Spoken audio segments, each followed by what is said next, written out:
Assembleia Notícias. A Assembleia Legislativa trabalha para melhorar a vida dos idosos. Agora é lei. Os deputados aprovaram um projeto que garante a meia passagem aos idosos no transporte intermunicipal. Vem cobrir uma lacuna e vem também cobrir um sonho de muitos idosos que é ter os seus benefícios assegurados pela lei. A nova lei vai beneficiar mais de 500 mil idosos em todo o estado. A vida inteira eles pagaram, né? Agora eles têm esse direito. Terão direito ao benefício os idosos com renda de até 2 salários mínimos. 85% da população idosa do estado de Mato Grosso percebe salário mínimo. Outra lei aprovada assegura incentivos fiscais para empresas que possuem pelo menos 30% de seus empregados com idade superior a 40 anos. A Assembleia trabalha e sua vida melhora.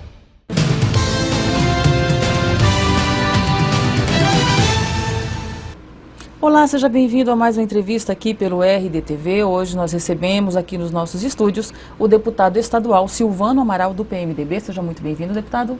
Obrigado, Ana. É um prazer mais uma vez poder estar aqui. Obrigado a você, obrigado à equipe do RDTV News pela oportunidade que me dá de estar mais uma vez aqui na nossa entrevista para que a gente possa estar à disposição de você e de todos os seus telespectadores. Muito bem. Deputado, o senhor está licenciado ali da Assembleia, né? Exatamente. Nós nos licenciamos desde o dia 15 de fevereiro, né, para que a gente possa estar à disposição do partido, para que a gente possa estar aí fazendo o nosso trabalho mais da questão mais partidária, desvinculando nesse período que estivermos afastados as questões partidárias das questões parlamentares. Muito bem, antes da gente conversar a respeito disso, eu queria que o senhor falasse para a gente a respeito dos projetos que o senhor conseguiu desenvolver no ano passado. Tem algum que o senhor acredita que mereça destaque?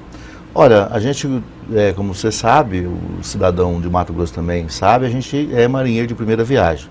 Nós assumimos agora, a primeira vez que disputamos uma eleição, já disputamos já para deputado estadual, estamos assim, ganhando experiência, estamos participando, mas estamos muito felizes também, porque a gente já fez alguns projetos, como por exemplo, o do Teste do Quadril, que é um projeto de saúde pública que eu acho exemplo do Teste do Pezinho, quando feito na criança recém-nascida, pode no futuro ter aí grandes avanços no sentido de cura, porque as pessoas não possam ter essa dificuldade da questão do teste do quadril.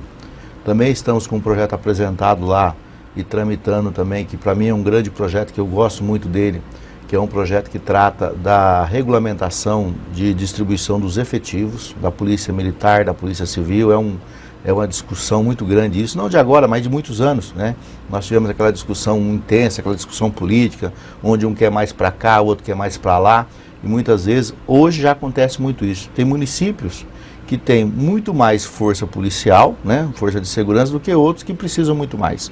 Então nós fizemos um projeto de acordo com os estudos, com a nossa equipe, com as pessoas que nos prepararam, com alguns amigos que têm especialização na questão de segurança pública, alguns ex-militares, e a gente pôde, no nosso projeto, colocar bastante ênfase na discussão da distribuição, levando em consideração nível de criminalidade, questão de fronteira, a população, né, número de habitantes da cidade, dividido aí de acordo com o número de policiais efetivos no estado de Mato Grosso. Então a gente percebe que está havendo uma discussão bastante intensa nas comissões para a gente possa avançar. Lógico, esse projeto, depois que ele vai para, como já está nas comissões, está na Assembleia, ele acaba sendo debatido no próprio governo. Quando chegar na questão de governo também no Executivo, vai ser debatido, vai ser analisado. Então a gente percebe que a gente vai dar uma característica muito mais técnica, de acordo com a lei, fundamentada em lei, do que uma característica política. Isso é bom para quem está no poder como político e que tem a lei como obrigação de fazer cumprir, e é importante também para o Executivo, que tem que fazer cumprir a lei de acordo com o que precetua, de acordo com o que define a lei. Então eu acho que a gente, nesses dois projetos, entre outros que a gente apresentou, eu estou muito contente, né, de poder estar correndo atrás, como é o caso também das nossas ações mais no Executivo, que é o nosso perfil também de gostar de estar nas secretarias, à disposição dos municípios, né, à disposição dos prefeitos, dos vereadores, para a gente possa alavancar demandas importantes. Tenho também como meta, inclusive há poucos dias atrás, nós estivemos na MT 220, cobrando a MT 220, estivemos no secretário de governo Paulo Tax, estivemos no secretário de infraestrutura cobrando, falando da situação da MT 220, falando da MT A338, que é a Estrada Baiana, falando da MT-410 que liga a MT-220 até a cidade de Itabaporã. Nós estamos há um ano nessa cobrança, há um ano nessa discussão e até agora a gente não conseguiu sair do papel. Essa situação não avançou, não alavancou, as coisas não aconteceram de fato lá na vida das pessoas. As pessoas não querem mais... eu acho que tudo tem um certo tempo, né? Você explica, você faz a justificativa, mas já faz um ano e nós precisamos fazer essas coisas sair do papel. O governo precisa fazer as coisas sair do papel. No caso da MT-220, ali da própria 338, o pavimento que já é antigo e que há muitos anos não tem assistência, não tem manutenção, está se perdendo. Ou seja, caso de rodovia, quando não se faz a tempo, não se recorre, que já há muito tempo não se faz, perde-se totalmente e aí é muito mais dinheiro público para depois ser recuperado. Então a gente precisa alavancar isso, precisa correr. Lembro que em fevereiro, né, do ano passado, eu estava na secretaria e lá existia um problema de projeto, aquela situação de auditoria, de fiscalização, de acompanhamento. Passou-se quase um ano e as coisas ainda não aconteceram, né? A situação da MT-410 que liga a cidade de Itabaporã está em vias de emissão de ordem de serviço e tal, e até agora não aconteceu, né? Também a questão da saúde pública, nós temos cobrado constantemente do governo essa questão da saúde pública, os hospitais regionais, a exemplo de Rondonópolis, de Cáceres, os hospitais de Sinop, os hospitais de Alta Floresta, de Colíder, que são hospitais regionais, eles precisam funcionar, né? O governo anterior colocou aquele sistema de OS, né? Deu aquele problema todo, intervenção, não aconteceu, né? Aí no governo atual, falou-se de que ia fazer acontecer e que ia passar para o consórcio. O caso, especificamente, que a gente está mais por dentro e acompanhando, de fato mesmo, com mais assim, inclusive há poucos dias teve uma reunião na questão do hospital de Lucas, Sorriso e Sinop, onde ia passar para o consórcio, os prefeitos estavam prontos para receber, para poder fazer uma gestão mais eficiente, né? Uma gestão com mais rapidez para poder acontecer de fato e resolver essa questão. Não aconteceu. A saúde pública no Mato Grosso, em termos de hospital regional, não avançou em nada, continua do mesmo jeito. Grandes filas para a questão do atendimento à saúde, da alta complexidade, da média complexidade, atraso de fornecedores, atraso de funcionários. Então as coisas não aconteceram e precisa acontecer. É preciso dar uma resposta para a sociedade. E o governo do estado sabe disso, mas as coisas precisam avançar, precisam sair do papel, porque não dá mais para ficar mais conversando e falando e dando justificativa. As coisas precisam começar a acontecer. O senhor acredita que o governo do estado, então, está só falando muito e fazendo pouco? É isso? Entendi errado? Não, na verdade o que acontece? O que eu quero dizer é que no momento que nós estamos, não dá mais para fazer justificativa. De que está fazendo auditoria, que está acompanhando, que vai rescindir contrato tal, que vai rescindir contrato lá. Nós precisamos dar uma resposta efetiva para a sociedade, né? Já passou-se um ano. Se tivesse que fazer auditoria, já passou o tempo. Se tivesse que rescindir e fazer contrato, já deu tempo também. Então, por que não aconteceu? Então, as coisas precisam acontecer, precisam andar, né? É isso que eu quero dizer. Nós não podemos ficar mais naquela justificativa, né? Precisa acontecer. O governo do estado tem a equipe, está no governo, está no executivo, para que as coisas aconteçam. E nós não temos mais como fazer. A questão, por exemplo, das ambulâncias, né? Você lembra muito bem que no ano passado foi feito um trabalho todo de devolução de recursos da Assembleia. Então, tipo assim, olha, em 6 meses as ambulâncias vão estar nos municípios, né? Então seria mais ou menos julho e agosto. Passou agosto, depois virou dezembro e nós já estamos, né? Agora, praticamente aí há 3 meses do início do ano e até agora nada aconteceu. E qual a justificativa do governo do estado? Não, que processo licitatório, parece-me que foi feito 3 vezes o processo, uma hora houve recurso, isso, aquilo e tal, e as coisas de fato não aconteceram. Agora, pelo que eu estou sabendo e pude ver também e verificar, que foi publicado o processo licitatório, saiu, uma empresa de São Paulo ganhou, tal, são veículos Sprinter, né, que vai estar à disposição dos municípios. Então, essas coisas que demandam muito tempo. Você veja bem, para comprar 150 ambulâncias, nós tivemos praticamente um ano de processo, né? Praticamente um ano de processo, quase um ano.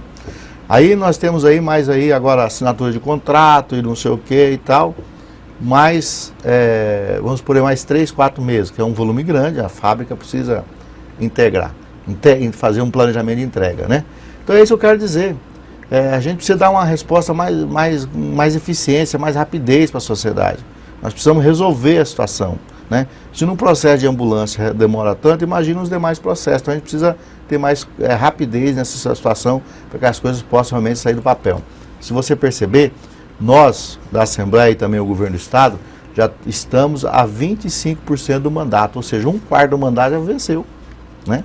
Então daqui a pouco nós estamos com 50% e aí que termina o mandato e muitas coisas que ficaram resolvidas, que falar que ia se resolver não vai dar conta de sair do papel. Então o governo precisa prestar atenção nisso, para que a gente possa ter mais eficiência e rapidez na resposta e naqueles projetos e ações que a gente propôs a fazer para o Mato Grosso. O senhor fez alguns apontamentos com relação às ações do governo do estado. Eu quero aproveitar e perguntar para o senhor como é que o senhor avalia esse primeiro ano no contexto geral da gestão Pedro Tax. Eu avalio da mesma formato que eu estava falando para você agora, Ana, né? Eu acho o seguinte, o governo tem tudo para ser um dos melhores governos do estado de Mato Grosso. Ele fez uma ação de equipe fundamentada mais no perfil técnico, né, no perfil de formação, né? Tem tudo para fazer isso, né? Tem condição para fazer isso. Você sabe muito bem que governos passados faziam muitas composições políticas e muitas vezes a composição política não cabe no mesmo perfil de uma eficiência, de uma rapidez, muitas vezes fica a desejar. E para uma obrigação política, para um acordo político, aguenta-se aquela pessoa, aquele cidadão em comando de tal secretaria, por uma questão mais de respeito aos acordos políticos. Esse governo foi diferente, né? Aí não tem ninguém indicado pelo partido A, ou B, ou C, inclusive os partidos da base dele. Então ele fez a sua escolha, ele determinou o seu secretário, ele escolheu, pode pegar a maioria da formação dos secretários deles, tem alta formação, estão muito bem preparados, tem formação, né, universitária, tem formação de experiência de vida, experiência prática para fazer um bom mandato. Agora, eu imagino que o governo precisa ser lento, então avalio o governo. Como é que foi esse primeiro ano? Foi lento, né? Nos primeiros 6 meses, dizíamos à sociedade, nós precisamos de tempo para ver os contratos, nós precisamos avaliar, nós precisamos ver o que tem nas gavetas, nós precisamos planejar, nós precisamos fazer conhecimento, nós precisamos muitas vezes aprender mesmo, né? Porque muitas vezes a experiência que tem um servidor, né, um determinado secretário, na coisa pública é diferente, né? O trato é diferente, o modelo é diferente da iniciativa privada. Então, já passou-se um ano, então eu imagino que no primeiro ano a gente precisava ter tido mais eficiência. Eficiência que eu digo em termos de rapidez. Precisa dar a resposta tem que ser mais rápida. Por exemplo, a questão vou falar dessas MTs que eu falei para você agora há pouco. Essa situação das MTs já deviam estar acontecendo, já até preparado agora para dar ordem de serviço agora no mês de abril, na hora que estiver chovendo. E até agora a gente não tem uma coisa mais definitiva, concreta. A questão da BR-174. No ano passado, a BR-174, ela liga ali até, até o município de, ela sai ali de Castanheira e vai até Colniz ali, está um projeto de pavimentação ali, se não me falha a memória ali, são 6 trechos, né? Desses 6 trechos, licitou 5, cancelou uma licitação, ficou 4, né? Então essas questões tudo precisa andar, precisa correr atrás, precisa fazer gestão no governo federal, né? Tem recurso orçamentário esse ano, mas não tem financeiro, essas coisas precisam andar. Então essas coisas precisam andar, sair do papel. E a BR-174, Ana, é para a região noroeste o que a BR-163 é aqui para a região do norte. É a veia arterial do desenvolvimento, do crescimento daquela região. Nós precisamos urgentemente fazer essa situação da BR-174. Parece-me que esse ano agora o governo vai dar ordem de serviço, porque é um convênio com o governo federal, através do DENIT, mas quem toca, quem executa, quem contrata, quem fiscaliza, quem acompanha, é o governo do estado de Mato Grosso. Então essas questões precisam sair do papel, precisam resolver. Eu avalio que o governo nesse ano, que eu acho que a partir nos primeiros 6 meses até entendo, a própria sociedade também entendeu, que precisava dar uma folga para o governo tomar pé dessa situação, fazer as auditorias também, porque não pode o governo assumir responsabilidade de outros governos, né? Então ele precisava verificar se realmente tem legalidade, tem preço justo, tem condição de fazer ou não fazer. E nesse caso, eu imagino que o governo ele precisava ser mais rápido, precisava ser mais eficiente, e nós esperamos e vamos estar acompanhando e cobrando para que nesse ano de 2016 o governo possa realmente dar a resposta para a sociedade das questões que precisam ser feitas, como é o caso específico das rodovias e a questão da saúde pública, que está bem a desejar em todo o estado de Mato Grosso. Deputado, falando agora de partidos, falando agora de eleições, o senhor pediu licença ali da Assembleia para trabalhar pelo fortalecimento do PMDB nesse período agora eleitoral. Como o senhor pretende fazer isso diante do desgaste do partido, sobretudo com a prisão do ex-governador Silval Barbosa, né? E tantos escândalos que vira e mexe vêm à tona durante o período que o PMDB esteve no poder aqui no estado? Como é que o senhor pretende fazer isso? Ana, eu confesso a você que o ano passado, como comecei a andar aos municípios, né, fazendo nosso trabalho parlamentar, de visitar e tal, e naturalmente eu ouvi uma discussão dessas questões do PMDB e Simval Barbosa, o governo, né, que está preso, como você disse agora há pouco e tal. Então eu digo o seguinte, Ana, agora eu tenho percebido que o PMDB tem uma história, sabe, uma história de contribuição com esse estado de Mato Grosso, né, com o Brasil, né, nós não temos dúvida nenhuma, desde a época do ex-governador, atual deputado federal Carlos Bezerra, que já foi senador, deputado federal, deputado estadual, governador de Mato Grosso. Então, tem uma história que garante tudo essa sustentação. A gente percebe claramente que muitas vezes a oposição quer pegar essa situação toda e acabar com o partido. O partido é a instituição feita, né, o partido de Ulisses Guimarães, o MDB, a história do Bezerra, a história do PMDB para o Mato Grosso e também a história do ex-governador Simval Barbosa. Os grandes investimentos de Mato Grosso, como o das obras da Copa e também a questão do MT integrado, aconteceu por força do partido, pela história, pela força política que tem o partido, tanto no Mato Grosso como também em Brasília.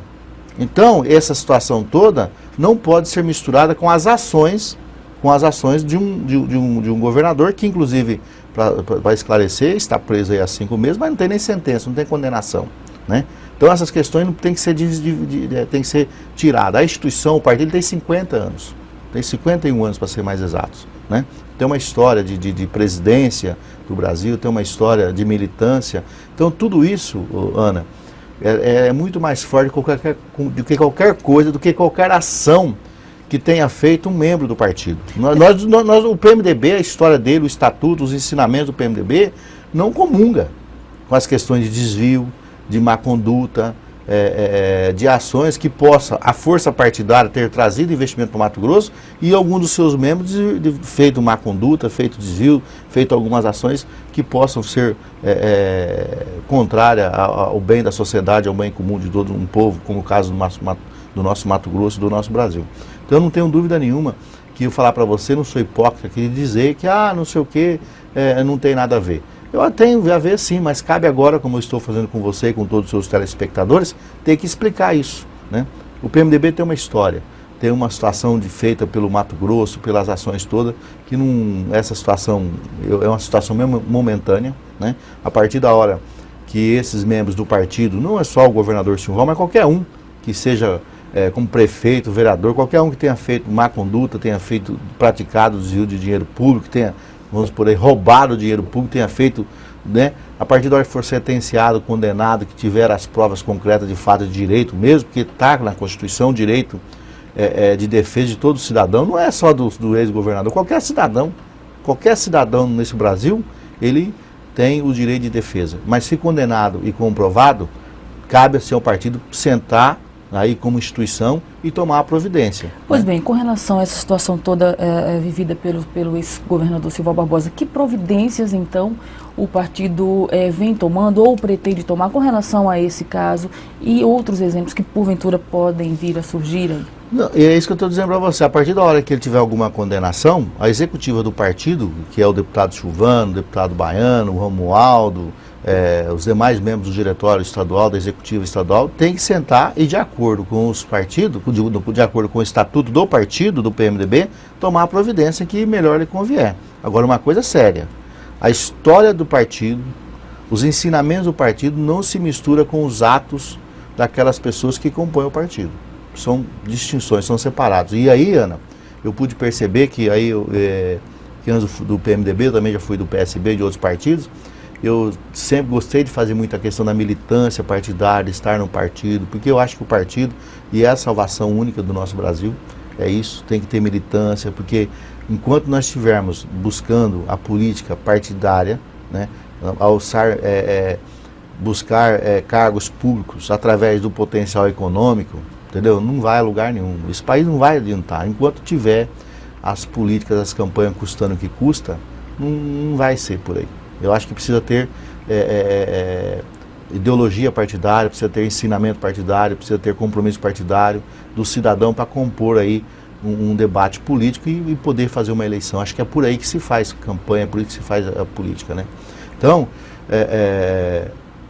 essa situação toda do partido, ele tem uma referência muito forte. Essa referência está enraizada, ela está muito fundamentada, né? Então, isso aí não é qualquer vento, qualquer tempestade que derruba, né? Então, a gente percebe claramente, muitas vezes, a oposição se aproveitando disso, né? E às vezes mistura até essa questão do PMDB, dá a impressão que o PMDB, a instituição partidária, é corrupta e que todos os seus membros são. Muito pelo contrário, né? Muito pelo contrário. Nós somos compostos por vários membros e aquele que fizer atos ilícitos serão culpados e terão sim o julgamento do partido. Muito bem, deputado, eu quero convidar o senhor para permanecer aqui conosco, nós vamos fazer uma pausa nessa entrevista e voltamos com a segunda parte. Convidamos você para nos acompanhar então na segunda parte com o deputado Silvano Amaral.